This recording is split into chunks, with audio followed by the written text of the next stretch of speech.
Hello students, हम लोग करने वाले हैं क्लास 11 केमिस्ट्री चैप्टर 1 और हमारे एक्सरसाइज के क्वेश्चन चल रहे हैं। हम लोग क्वेश्चन नंबर 34 पर आ गए हैं, तो चलिए शुरू करते हैं। तो क्वेश्चन नंबर 34 है, a welding gas contains carbon and hydrogen only. एक वेल्डिंग गैस में सिर्फ कार्बन और हाइड्रोजन प्रेजेंट है।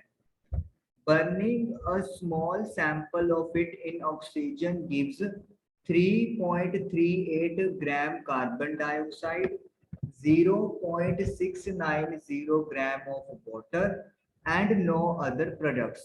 जब इसके स्मॉल सैंपल को हम लोग ऑक्सीजन की प्रेजेंस में बर्न करते हैं तो 3.38 gram carbon dioxide, 0.690 gram water और कोई और प्रोडक्ट नहीं बनता, यानी सिर्फ कार्बन डाइऑक्साइड और वाटर दो प्रोडक्ट बनते हैं।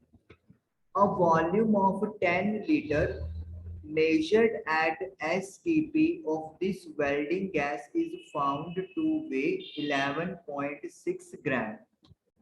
10 लीटर वॉल्यूम इस गैस का, इस वेल्डिंग गैस का वेट 11.6 ग्राम है, जो एसटीपी यानी स्टैंडर्ड टेम्परेचर प्रेशर पर मेजर की गई है।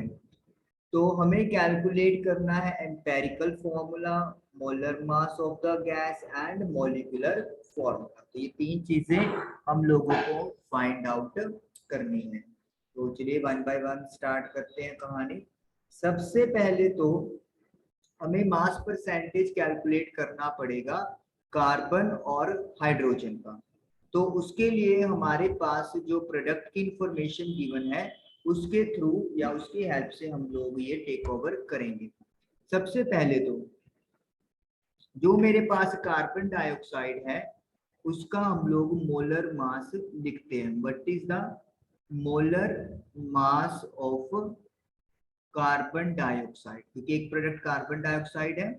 कार्बन का एटॉमिक मास 12 होता है और कार्बन की एक एटम है तो मल्टीप्लाई बाय 1।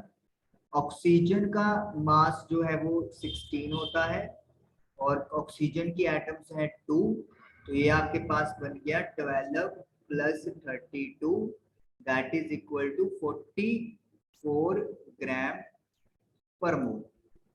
नाउ अब हम लोग यहाँ पर कैलकुलेट करेंगे amount of carbon in 3.3 gram of carbon dioxide के अंदर कितना है। देखिए, amount of carbon in 44 gram of carbon dioxide. अगर मेरे पास 44 ग्राम कार्बन डाइऑक्साइड है जो मोलर मास है, तो उसमें कार्बन का अमाउंट कितना है, 12 ग्राम है, क्योंकि कार्बन की एक ही एटम है। तो कार्बन का amount 1 gram of carbon dioxide कितना होगा, 12 को 44 से डिवाइड करेंगे। अब हमारे पास टोटल कितनी कार्बन डाइऑक्साइड है, 3.38 ग्राम। तो उसमें कार्बन का कितना अमाउंट है, 12/44 मल्टीप्लाई बाय 3.38। तो इसको सॉल्व करेंगे, 12 डिवाइडेड बाय 44 3.38। तो हमें इसको सॉल्व करके मिलेगा 0.922 ग्राम। इसका मतलब क्या हो गया कि जो कार्बन का अमाउंट है कार्बन डाइऑक्साइड के अंदर वो 0.922 ग्राम है। इसी तरीके से अब हमें वाटर के थ्रू हाइड्रोजन का मास मिलेगा। पहले हम लोग क्या लिखेंगे, molar mass of water H2O। Hydrogen का मास 1 होता है और हाइड्रोजन की नंबर ऑफ एटम्स 2 है। ऑक्सीजन का एटॉमिक मास 16 है और ऑक्सीजन की नंबर ऑफ एटम 1 है। तो ये आपका सॉल्व करके 2 + 16 18 ग्राम पर मोल बन गया। इसका मतलब क्या होगा, amount of hydrogen in 18 gram of water.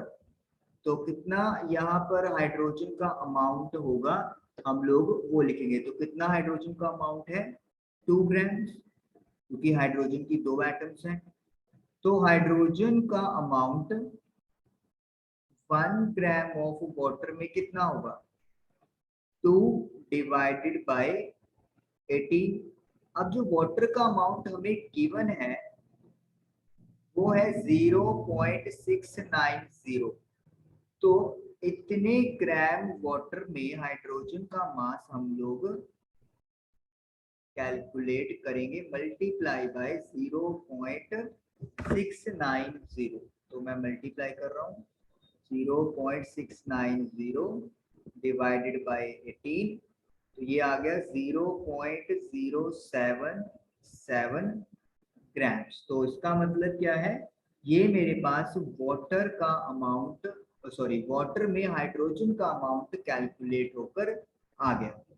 जैसे मैंने बात की अभी मास आया है, तो सबसे पहले हम लोगों को मास परसेंटेज फाइंड करना पड़ेगा, क्योंकि एम्पेरिकल फॉर्मूला फाइंड करने के लिए जो कॉलम बनते हैं उसमें सबसे पहले हमें मास परसेंटेज की रिक्वायरमेंट होती है। तो मैं इधर एक लाइन ड्रॉ यहाँ पर कर लेता हूँ।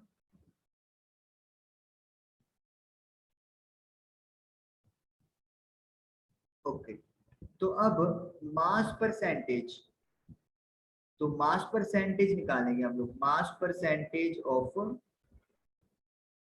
सबसे पहले बात कर लेते हैं कार्बन की। तो फॉर्मूला क्या होगा, mass of carbon divided by total mass multiply by 100। क्योंकि अपने पास रिएक्टेंट में सिर्फ कार्बन और हाइड्रोजन ही था, तो यानी कि टोटल मास में भी कार्बन और हाइड्रोजन की ही बात होगी। याद रखिए हम लोग इंपेरिकल फॉर्मूला रिएक्टेंट के लिए बना रहे हैं, तो जो रिएक्टेंट में एलिमेंट प्रेजेंट है सिर्फ उन्हीं की बात हम लोग करेंगे। तो मतलब कार्बन का जो मास है वो है 0.922, और टोटल मास के लिए कार्बन का मास प्लस हाइड्रोजन का जो मास है वो प्लस कर देंगे और मल्टीप्लाई बाय 100। तो 0.922 डिवाइडेड बाय, इनको अपन ऐड करेंगे, 0.922 में 0.077, 0.999 मल्टीप्लाई बाय 100। तो पॉइंट से तो पॉइंट कट जाएगा, तो 922 को 100 से मल्टीप्लाई किया और 999 से डिवाइड करेंगे तो 92.29 परसेंटेज हमारे पास कैलकुलेट होकर आ जाएगा। तो ये किस चीज का आया है मेरे पास, ये मेरे पास आया है mass percentage of carbon. Okay, now अगर मुझे mass percentage of hydrogen calculate करना है, थोड़ा सा इरेज कर देता हूँ यहाँ पे।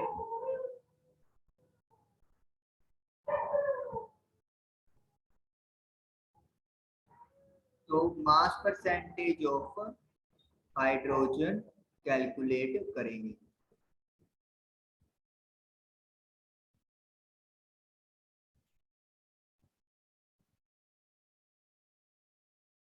ओके, तो जब दो ही कंपोनेंट प्रेजेंट हैं तो उसका मतलब है जो टोटल परसेंटेज होगी वो 100 होगी। तो हाइड्रोजन का मास परसेंटेज कैलकुलेट करने के लिए 100 में से कार्बन का मास परसेंटेज क्या कर देंगे, माइनस, तो वी विल गेट 7.71%। तो यानी कि 7.71% जो है वो हमारे पास ये कैलकुलेशन होके आ गया। इस पार्ट को ਆਪਾਂ इरेज कर देते हैं क्योंकि हमें ये कैलकुलेशन की जरूरत नहीं है अब। चलिए,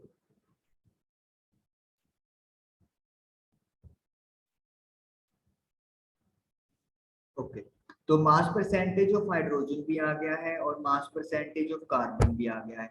अब वक्त आ गया है किस चीज का, एक बॉक्स बनाने का, ताकि हम लोग मॉलिक्यूलर फॉर्मूले की तरफ, सॉरी एम्पेरिकल फॉर्मूले की तरफ अपनी जर्नी शुरू करें।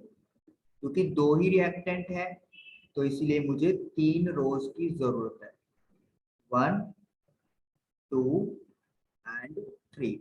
सबसे पहले कॉलम में क्या लिखा जाएगा, एलिमेंट। कौन कौन सा एलिमेंट हम लोग यूज कर रहे हैं, तो एक एलिमेंट अपन यूज कर रहे हैं कार्बन और दूसरा एलिमेंट यूज कर रहे हैं हाइड्रोजन।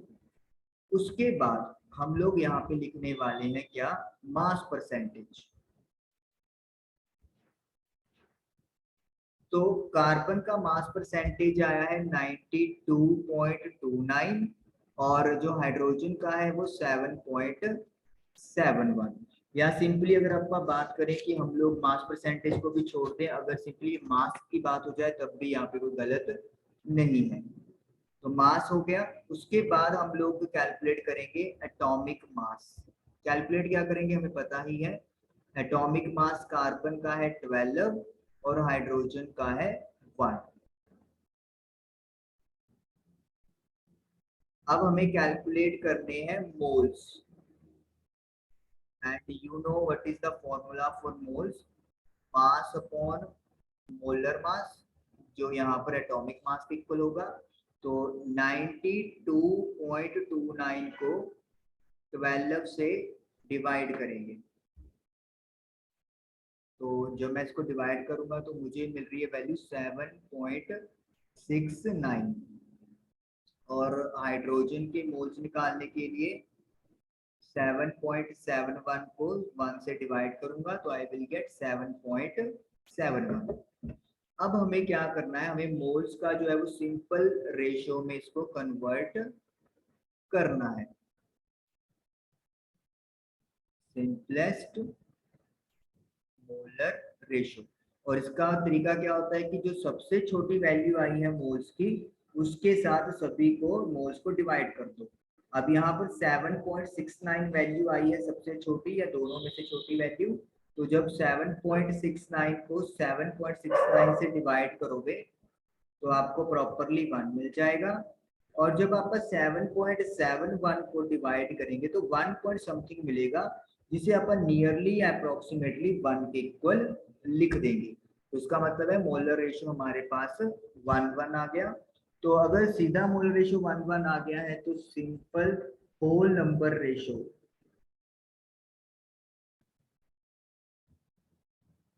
होल नंबर रेशो, तो वो कितनी आ जाएगी, ये पहले से ही होल नंबर्स हैं तो इसीलिए 1:1 ही हम लोग यहाँ पर लिख देंगे। तो कार्बन की भी एक एटम आ रही है और हाइड्रोजन की भी एक आ रही है। तो एम्पेरिकल फॉर्मूला क्या हो गया, एम्पेरिकल फॉर्मूला बन गया है C1H1। तो 1:1 लिखने की जरूरत होती नहीं, तो C1H1 या सिंपली CH हम लोग लिख देंगे। तो ये एम्पेरिकल फॉर्मूला है जो हमारा डन हो गया। पहले मास परसेंटेज, फिर एटॉमिक मास, फिर मोल्स, फिर सिंपल मोलर रेशो, और फिर होल नंबर रेशो हम लोगों ने फाइंड कर दिया। ओके, अब उसके बाद उन्होंने हमसे पूछा है कि what is the molar mass of gas. अब मोलर मास ऑफ गैस निकालने के लिए हमें एसटीपी के थ्रू ये फाइंड करना होगा कि हमारे पास गैस का कितना मास है। तो चलिए करते हैं। सी एच बस याद रखने की यहाँ पे जरूरत है, अदरवाइज बाकी सारी चीज आप लोगों के पास है। ओके, तो मैं शीट चेंज कर लेता हूँ। अब ये यहाँ पे याद रखना है कि वॉल्यूम जो 10 लीटर का है, ओके इसको रेज कर देते हैं ये साइड वाली चीज।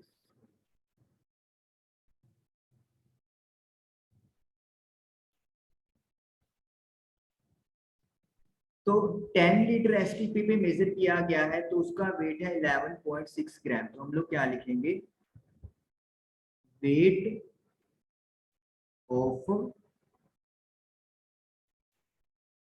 Welding gas off 10 litre volume at STP. तो वो है मेरे पास 11.6 ग्राम। तो अगर 1 लीटर का वॉल्यूम होता है इस गैस का, वेल्डिंग गैस का, तो कितना वेट होगा, 11.6 को 10 से डिवाइड कर देंगे। अब अपने पास कितनी लीटर गैस है, अब अपने पास एसटीपी पे जो होती है वो वॉल्यूम फिक्स होता है, दैट इज इट, कोई भी गैस लो 22.4 लीटर वॉल्यूम होता है, तो इसका मतलब है कितना अमाउंट आ जाएगा, 22.4 से मल्टीप्लाई हम लोग कर देंगे। तो 11.6 को 22.4 से मल्टीप्लाई करेंगे, डिवाइड बाय 10 करेंगे तो हमें मिलेगा 25.98 ग्राम, यानी approximately we can take it as 26 gram. तो यानी कि जब एसटीपी पे जब वॉल्यूम 24.4 लीटर होगा, 22.4 लीटर होगा, तो ये जो वेल्डिंग गैस है इसका जो मास है वो 25 ग्राम होगा, तो ये 26 ग्राम होगा। तो आपने ये सोच रहे हो कि हमने 22.4 पे क्यों बात कर रहे हैं, क्योंकि जब हम लोग मोलर मास की बात करते हैं तो उसके लिए जो कंडीशंस हैं और जो अपने मतलब यहाँ पे कैलकुलेशन करना है मास का या मोलर मास का, तो उसके लिए एक पर्टिकुलर सेट ऑफ कंडीशन देखनी पड़ती है। तो एसटीपी पे जो मतलब हो सकता है वो अपने टेक ओवर करना है, दैट इज 22.4 लीटर, क्योंकि जब मैं ग्राम पर मोल की बात करता हूँ तो जो 1 मोल की क्वांटिटी है उसके लिए वॉल्यूम 22.4 लीटर लिया जाता है एसटीपी पर। तो ये चीज है आपके पास, मतलब 10 वॉल्यूम पे मोल्स 1 नहीं होंगे, इसीलिए फिर वो मोलर मास भी प्रॉपर कैलकुलेट होकर नहीं आएगा हमारा। तो हम लोग क्या लिखने वाले हैं, molar mass is equal to 26 gram per mole. अब आगे थर्ड पार्ट हमसे पूछा है मोलिकुलर फॉर्मूला, तो मोलिकुलर फॉर्मूला निकालने का तरीका क्या है।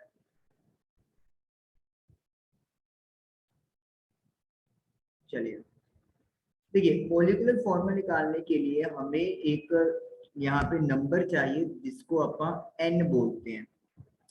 एन का फॉर्मूला क्या है, मोलिकुलर मास या मोलर मास भी अपन कह सकते हैं यहाँ पे, तो divided by empirical formula mass.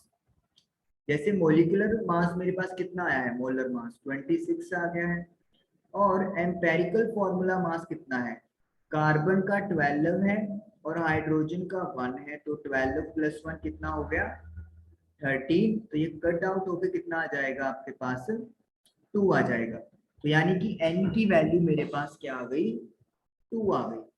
तो अब हम लोग बड़े आसानी से मोलिकुलर फॉर्मूला कैलकुलेट कर लेंगे। करना कैसे है, जो आपका एम्पेरिकल फॉर्मूला है, जो भी उसके अंदर एलिमेंट यूज हो रहे हैं सबकी मल्टीप्लाई n से कर दो, और वो नंबर जो है वो पैरों में लिखा जाएगा नीचे, मतलब जैसे 2 आया तो कार्बन के साथ 2 लगा देंगे ये नीचे, और हाइड्रोजन के साथ भी पैर में 2 लगा देंगे। तो उसका मतलब है कि जो भी एलिमेंट आपको गिवन है n की वैल्यू के साथ मल्टीप्लाई करोगे, और वो मल्टीप्लाई उसके कहाँ पे जाएगा, पैरों में या नीचे जाता है, कभी भी एज ए कोफिशिएंट नहीं लगता। तो ये मॉलिक्यूलर फॉर्मूला है, बेसिकली ये इथाइन है आपके पास, जिसे आप as a welding gas use कर रहे हो।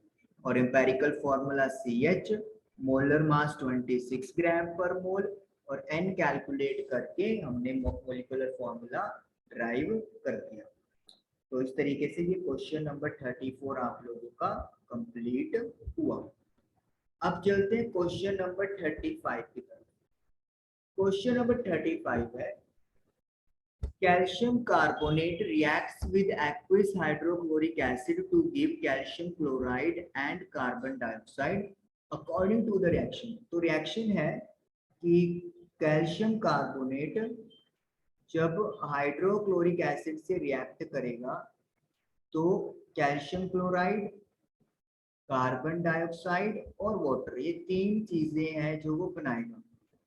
What mass of calcium carbonate is required to react completely with 25 ml of 0.75 molar HCl। तो हमें कैल्शियम कार्बोनेट का अमाउंट यानी कि इसका मास कैलकुलेट करना है, ताकि ये हाइड्रोक्लोरिक एसिड के जितना भी मास है उसके साथ पूरे का पूरा रिएक्ट कर जाए। और जो हाइड्रोक्लोरिक एसिड है वो मतलब सॉल्यूशन आपका कह सकते हैं वो कितना है, 25 ml है 0.75 मोलैरिटी HCl सॉल्यूशन का। तो चलिए कैलकुलेशन करेंगे हमारी। तो कैसे स्टार्ट करेंगे, देखिए मोलैरिटी की बात करती है तो फिर कहने की जरूरत ही नहीं है, सबसे पहले अपन मोलैरिटी का फॉर्मूला ही यूज करेंगे। तो मोलैरिटी क्या होता है, moles of solute divided by volume of solution जो लीटर में लेंगे। ओके तो अब हमारे पास सॉल्यूट यहाँ पर HCl है, क्योंकि किसका सॉल्यूशन है, हाइड्रोक्लोरिक एसिड का। तो सॉल्यूट भी कौन हो गया, हाइड्रोक्लोरिक एसिड हो गया, या as a solute hydrochloric acid यहाँ पर काम करेगा। तो हमें करना क्या है, यहाँ पर मोलैरिटी आपको दी हुई है 0.7 मोलर। मोल्स आपको नहीं पता, या फिर हम लोग कह सकते हैं कि मोल्स हमें कैलकुलेट करने हैं किसके, हाइड्रोक्लोरिक एसिड के। सॉल्यूशन का वॉल्यूम कितना दिया इन्होंने, 25 ml मिलीलीटर, और हमने इधर क्या लिखा है, इसको लीटर में बदलना जरूरी है। तो मल्टीप्लाई कर देंगे 10⁻³ के साथ, ताकि ये लीटर में बदल जाए। तो ml को लीटर में बदलने का तरीका मल्टीप्लाई बाय 10⁻³ तो अब मोल्स ऑफ HCl कैलकुलेट कर लेंगे बड़े आसानी से। क्रॉस मल्टीप्लाई कर दो, 0.75 मल्टीप्लाई बाय 25 मल्टीप्लाई बाय 10⁻³ तो 0.75 मल्टीप्लाई बाय 25, तो ये मेरे पास आ गया 18.75 मल्टीप्लाई बाय 10⁻³ मोल्स। ये मोल्स आ गए। अगर मेरे पास मोल्स आ गए तो I can easily calculate the mass of hydrochloric acid in this solution. क्योंकि मोल्स का फॉर्मूला क्या होता है, मास अपॉन मोलर मास। तो मास किसका आएगा, HCl का, और मोलर मास भी किसका आएगा, HCl का। इक्वल टू में क्या होएगा, मोल्स होंगे। तो अब मास हमें कैलकुलेट करना है, मतलब HCl का। याद रखिए हमें तो क्वेश्चन में mass of calcium carbonate find करना है, तो पहले अपन HCl का मास फाइंड कर रहे हैं। मोलर मास HCl का कितना होगा, हाइड्रोजन का 1 है, क्लोरीन का 35.5 है, तो ये बन गया 36.6, और मोल्स कितने हैं 18.75 मल्टीप्लाई बाय 10⁻³ अब HCl का मास निकालने के लिए क्या करेंगे, क्रॉस मल्टीप्लाई कर देंगे 36.6। तो चलिए कैलकुलेट करते हैं, 36.5 आएगा, सॉरी क्योंकि 36.5 यहाँ पे 36.5 36.5 तो 18.75 मल्टीप्लाई बाय 36.5, तो ये मेरे पास आ रहा है 684.375 मल्टीप्लाई बाय 10⁻³ तो जब पॉइंट शिफ्ट करेंगे तो 0.684 1 2 3 3 डिजिट्स डेसिमल पॉइंट आगे खसक जाएगा लेफ्ट साइड की तरफ।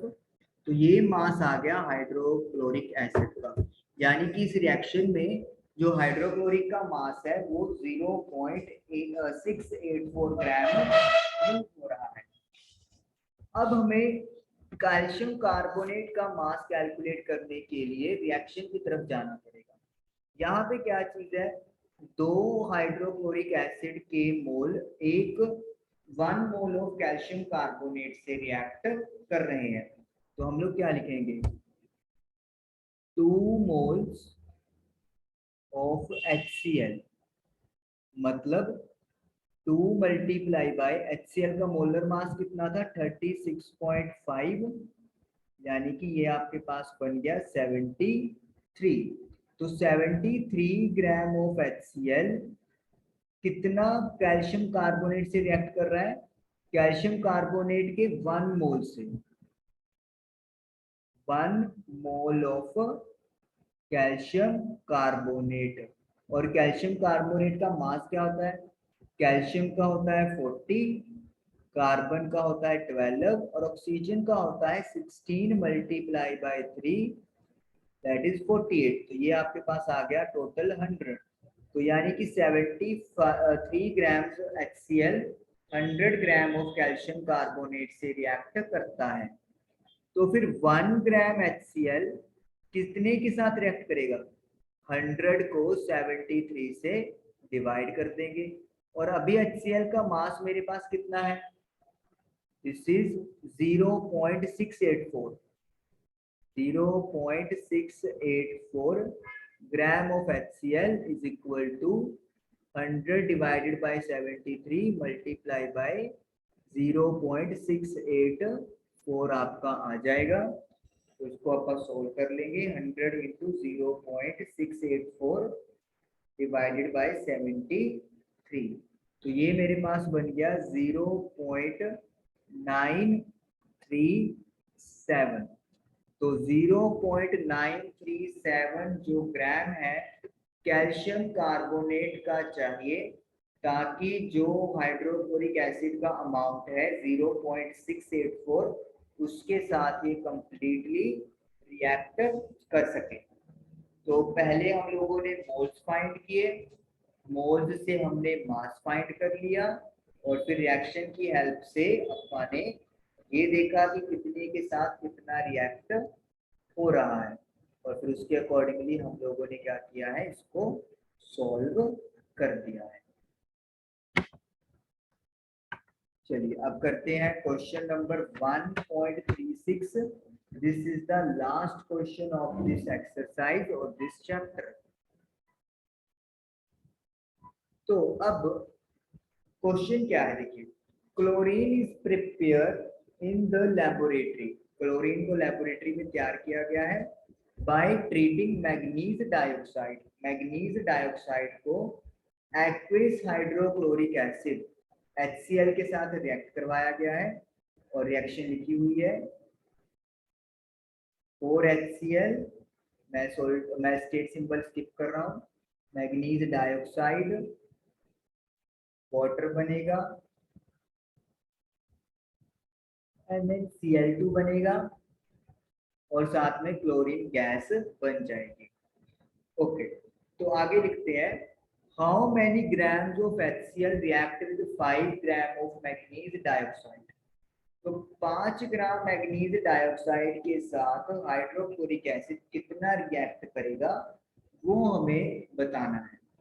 बड़ा सिंपल सी बात है, जैसे पिछला क्वेश्चन किया है वैसा ही यहाँ पे भी होने वाला है।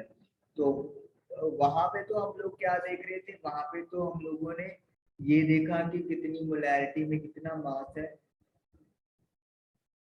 यहाँ पे वो चीज नहीं गई क्योंकि तो मोलैरिटी की बात ही नहीं हुई।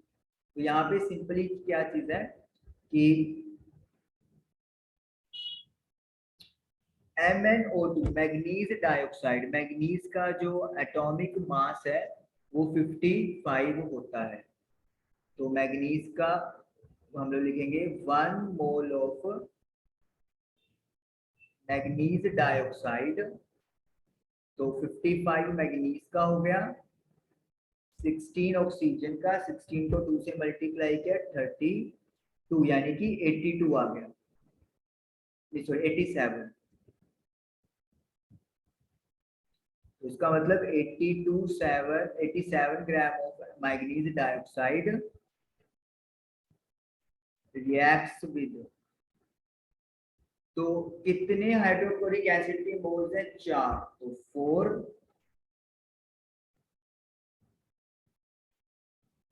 Moles of hydrochloric acid. अब इसका मोलर मास कैलकुलेट कर लेंगे हम लोग हाइड्रोक्लोरिक एसिड का। हाइड्रोजन का 1 है, क्लोरीन का 35.1 है। 35.5, तो कितना आ गया 36.5 आ गया। लेकिन मल्टीप्लाई बाय कितना करना पड़ेगा 4, क्योंकि HCl के मोल 4 हैं। तो जब 4 से मैंने मल्टीप्लाई किया तो आई एम गेटिंग 146, तो 146 ग्राम ऑफ हाइड्रोक्लोरिक एसिड।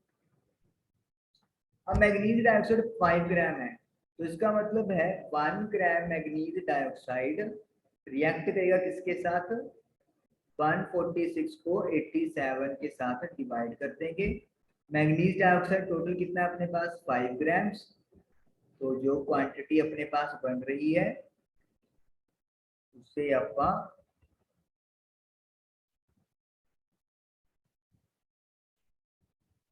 5 से मल्टीप्लाई कर देंगे। चलिए देखते हैं करके, 146 multiply by 5 divided by 87, so I am getting 8.40 या सिंपली 4।